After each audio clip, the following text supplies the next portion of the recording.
We're now joined by Sinijlawi. He's a Fatah activist, of course, from Jerusalem and chairman of the Jerusalem Development Fund.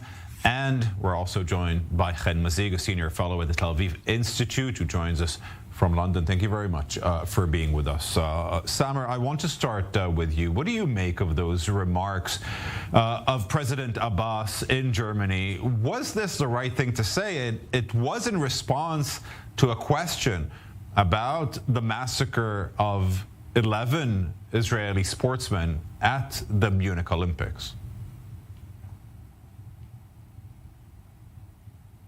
First of all, let us make sure that Abbas, not only in this issue, but in everything else, is irrelevant to the Palestinians. He's not the right person to be a spokesperson for the Palestinians. He has been forcing himself for 17 years, self-employing himself as the president, denying the Palestinian people the right of elections. So I don't want the international community and the media to take these statements and quote them as representing or reflecting what Palestinians think.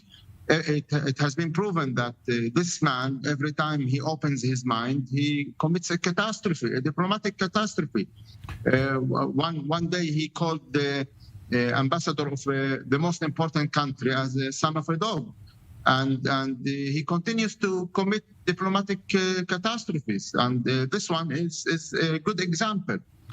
I can tell you that most of the Palestinians realize that the singularity of the Holocaust, nothing can be compared to the Holocaust. And we should always respect its memories and realize the huge scope of that catastrophe. Nothing can be compared to the Holocaust.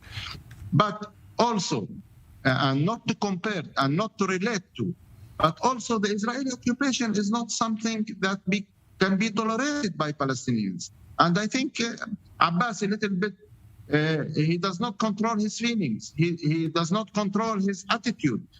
And that's why sometimes he goes out with such statements that brings a lot of negativeness towards the Palestinians. And Samer, is this the sentiment also with Palestinian media today and other officials in the Palestinian Authority? Because it was an opportunity for President Abbas to also win the hearts and minds of the German people and get an embrace from Germany for the Palestinian cause. The other thing, it seems, happened. So it doesn't work at all in the benefit of the Palestinian people if an incident like this takes place on the floor of the Bundestag. I am not sure that Abbas really cares to represent the interest of the Palestinian. I don't think he serves the interest of the Palestinians.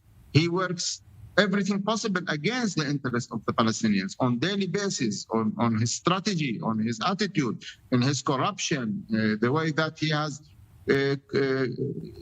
harassed the Palestinian people for the last 15 years, the way that he makes sure that there will be a split between Gaza and the West Bank, a split among Fatah, the way that he has make a war against the freedom of speech. He destroyed all the institutions, the Legislative Council, the judicial system, the media. He controls the money. He controls everything. So this man does not really work to achieve a Palestinian interest. Okay. Everything that he only serves himself. He wants to be staying in power.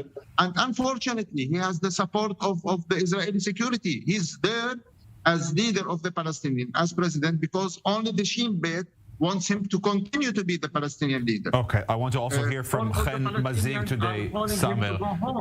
I want to also hear from Chen Mazig. Chen, you saw that speech of Mahmoud Abbas yesterday in Germany. How did you feel? It's not the first time that we're hearing this comparison, and I'm really happy to hear that Samer is critical of the statement. I really think it's important to never add a but after you say that the Holocaust was a terrible thing that we need to remember. And if we don't want to compare it to anything, we shouldn't compare it to anything. It's clear as that. I think he made this comparison to get the public talking about the Palestinian issue, but by making this hyperbolic comparison, if anything, it turned people away from this cause. And I think that in general, weaponizing the Holocaust to attack Jews today is an act of hate. It's anti-Semitism. It's not okay to compare Jews or the Jewish state of Israel to Nazis. It's called Holocaust invasion, and that's what he was doing. But, Chen, and allow me to include a but here for the sake of the discussion, we're very good, Jews, at arguing that our Holocaust was the only one in history. There were other Holocausts, right?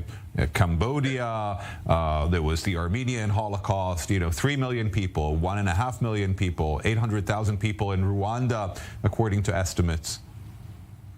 Absolutely. There were terrible catastrophes around the world. There were genocide that occurred to other ethnic groups. But the Holocaust happened predominantly to the Jewish community. And that's something that is really important for us to discuss and to make sure that the remembrance of the Holocaust is not being desensitized, because part of desensitizing people's memory and feeling about the Holocaust is to create an atmosphere that allows to anti-Semitism. And that's how the Holocaust actually started, by people being desensitized to the Jewish community and hate speech going on unchallenged. And people became so distant from seeing Jews as humans that taking violent actions against them was easy. And I think that's what also is important for Samer as a Palestinian leader in his community, to make sure that this is not happening, that Jewish people are not being dehumanized so much so that violent act against them is being conducted. It doesn't matter if they're Israelis or if they're Americans. Jewish people should not be victim of anti-Semitic hate crime, and that's something that we need to be clear about. So the Holocaust happened to Jews. That's really important to remember. It was the worst genocide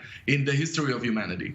There is also a lot of violence from Israel against Palestinians, and we see so many instances like that in the West Bank in the last few weeks. And I don't want to get into the chicken and the egg and who retaliated and who started, etc. But I do want to ask you, Samer, you mentioned the fact that Mahmoud Abbas is standing there in Germany because the Shin Bet supports him, and Israel wants him to stay in power as the leader of the Palestinian people.